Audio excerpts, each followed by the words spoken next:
Hello students, आज हम आपकी वीडियो में शॉर्ट रन इक्विलिब्रियम आउटपुट में स्टडी करेंगे एस एंड आई अप्रोच। पिछली वीडियो में हमने पढ़ा था एडी एंड एएस अप्रोच। तो इसमें आज हमने देखना है एस एंड आई अप्रोच या इक्विलिब्रियम जीडीपी और equilibrium income. S and I approach is called saving and investment approach. तो ये क्या होती है?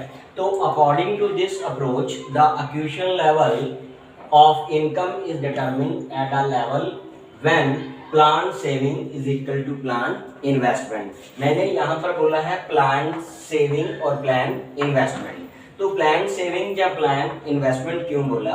क्योंकि जो पिछली वीडियोस हमने पढ़ी है, हमने देखा है कि AD is equal to AS होता है। एडी की फुल फॉर्म क्या है कि एडी जो है एग्रीगेट डिमांड, जिसमें हम प्लान डिमांड पढ़ते हैं जितनी हम डिमांड करने की सोच रहे हैं, और एग्रीगेट सप्लाई जिसमें हम सप्लाई करने की सोच रहे हैं।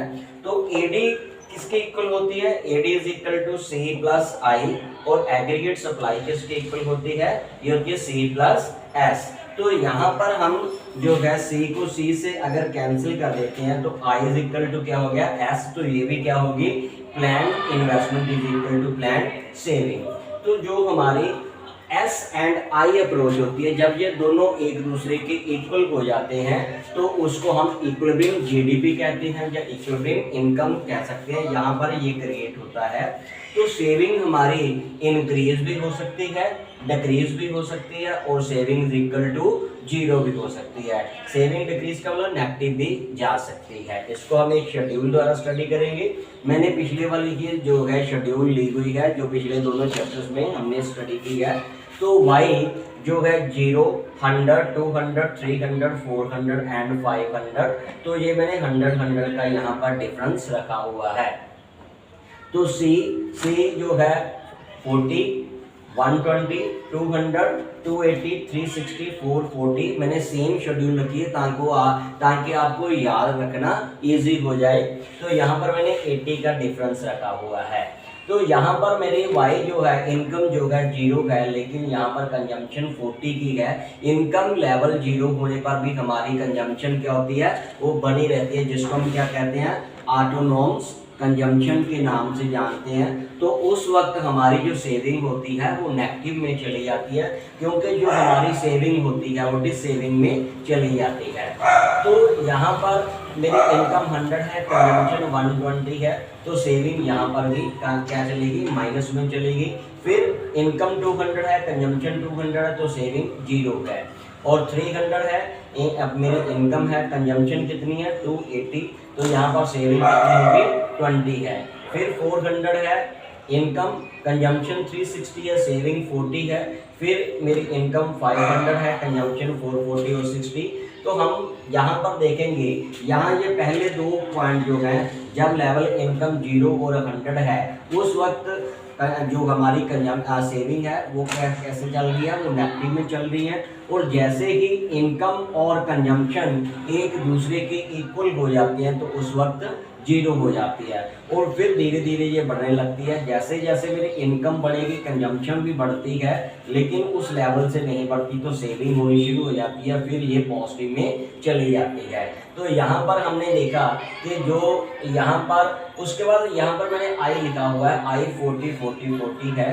मैंने इसको जो है कांस्टेंट रखा हुआ है, क्योंकि जो आई होती है इनकम के किसी लेवल पर भी ये सेम ही रहेगी। इसको हम आई को ऑटोनोमस इन्वेस्टमेंट भी बोलते हैं, क्योंकि इनकम का कोई भी लेवल हो, हमारी इन्वेस्टमेंट हम सेम मानकर चलते हैं, तो इसलिए ये 40 रखा हुआ है। तो ये जो 4 लेवल है, जो 1, 2, 3, 4 पॉइंट्स हैं, यहाँ पर मेरी सेविंग जो है ये इन्वेस्टमेंट से कम है, क्योंकि ये -40 है, ये 40, -20 ये 40, फिर ये 0 है, 40, 20 है, 40। यहाँ पर इन्वेस्टमेंट ज़्यादा है और सेविंग कम है। यहाँ पर 40 और 40 एक दूसरे के इक्वल हो गया, सेविंग और इन्वेस्टमेंट एक दूसरे के इक्वल है। तो उसके बाद सेविंग ज़्यादा है, इन्वेस्टमेंट कम है, तो ये मैंने लिख दिया रिमार्क्स में, सेविंग मोर देन इन्वेस्टमेंट। तो ये तीनों कंडीशन में क्या होता है, उससे पहले हम एक डायग्राम पढ़ेंगे, उसके बाद यहाँ पर पढ़ेंगे भी क्या क्या होता है। तो मैंने ये OX लेवल पर Y इनकम अर्थात GDP को शो किया और OY पर AS एंड AD। तो हमने पिछली वीडियो में हमने स्टडी किया कि when aggregate supply is equal to aggregate demand, यहाँ ये दोनों एक दूसरे के इक्वल होते हैं, तो इंटरसेक्ट करते हैं ये एक दूसरे को, तो वहाँ पर हमारा इक्विलिब्रियम क्रिएट होता है। जो एग्रीगेट सप्लाई है, जिसको हम Y भी बोल सकते हैं, अर्थात हमारी इनकम भी मानकर चलते हैं, तो ये 0 पॉइंट से शुरू होता है और 45 डिग्री के एंगल पर स्ट्रेट लाइन में चलता है। और यहाँ से एग्रीगेट डिमांड यहाँ से शुरू की है, क्योंकि इनकम लेवल 0 होने पर कंजम्पशन 40 होती है, अर्थात ये ऑटोनोमस कंजम्पशन का पॉइंट होता है, इसलिए यहाँ से स्टार्ट किया जाता है। तो एग्रीगेट डिमांड यहाँ से चलती है, यहाँ एक दूसरे को इंटरसेक्ट करते हैं, तो उस पॉइंट पर हमारा इक्विलिब्रियम क्रिएट होता है।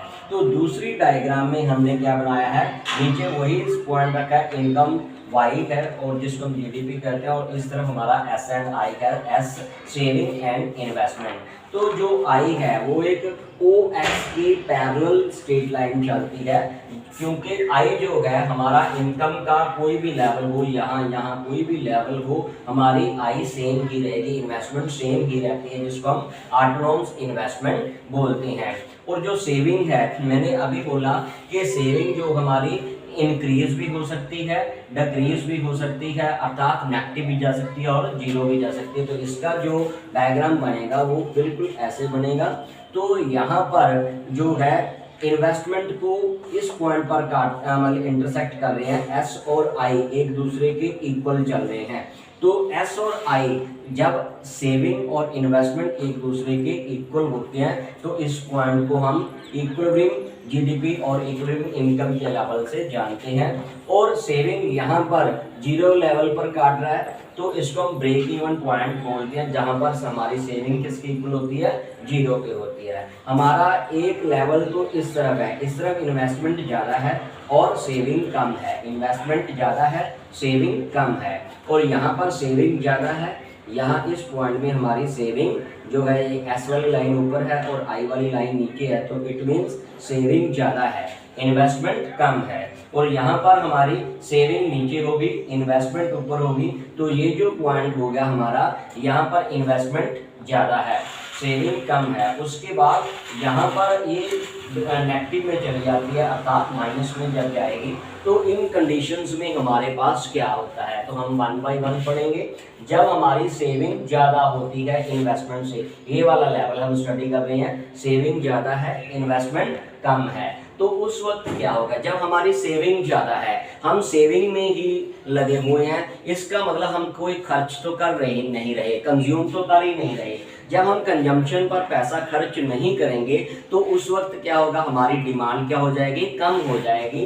तो मैंने लिखा consumption demand will be less than from production, हमारी प्रोडक्शन ज़्यादा होगी और डिमांड हमारी कम होगी। इसका रिजल्ट क्या निकलेगा, हमारे पास अनसोल्ड स्टॉक हो जाएगा। तो अनवांटेड स्टॉक जो होता है, उसको क्या करेंगे, plan to reduce the level of production till saving is equal to investment. तो हमें क्या करना पड़ेगा, जब हमारा स्टॉक सेल ही नहीं हो रहा, सोल्ड ही नहीं हो रहा, तो हम प्रोडक्शन में क्या कर देंगे, प्रोडक्शन को कम करना शुरू कर देंगे। प्रोडक्शन क्योंकि हमारे पास पहले का स्टॉक बहुत पड़ा हुआ है, जिसके कारण प्रोड्यूसर क्या करेगा, वो प्रोडक्शन को कम करता जाएगा। कब तक कम करेगा, जब तक उसकी सेविंग्स इक्वल टू इन्वेस्टमेंट नहीं हो जाती। अगर वो प्रोडक्शन लेस करेगा, अगर प्रोडक्शन कम करेगा, तो उसकी इनकम भी क्या होगी, कम होगी। अगर इनकम भी कम होगी तो उसकी सेविंग भी कम हो जाएगी। तो ये हमारा इसका जो है इफेक्ट पड़ता है। सेकंड पॉइंट है, अगर saving less than from investment, अर्थात इन्वेस्टमेंट ज़्यादा है, सेविंग कम है। अगर हम इन्वेस्टमेंट ज़्यादा करते हैं, इन्वेस्टमेंट जो है हाउस होल्ड जो हमारे पास क्लोज्ड इकोनॉमी में क्या करता है, वो कंजम्पशन पर खर्च करता है, और प्रोड्यूसर जो है वो इन्वेस्टमेंट करता है, तो उस पर खर्च करता है। तो उस वक्त क्या होगा, हमारी इन्वेस्टमेंट जब ज़्यादा हो जाएगी, तो उस वक्त हमारी डिमांड भी ज़्यादा हो जाएगी। तो हमारी डिमांड जो है मोर देन विल बी जो है बढ़ प्रोडक्शन, तो प्रोडक्शन कम होगी, डिमांड ज़्यादा होगी। तो अगर डिमांड ज़्यादा है तो उस वक्त हमें क्या होगा, लॉस हो जाएगा अनफुलफिल्ड डिमांड का।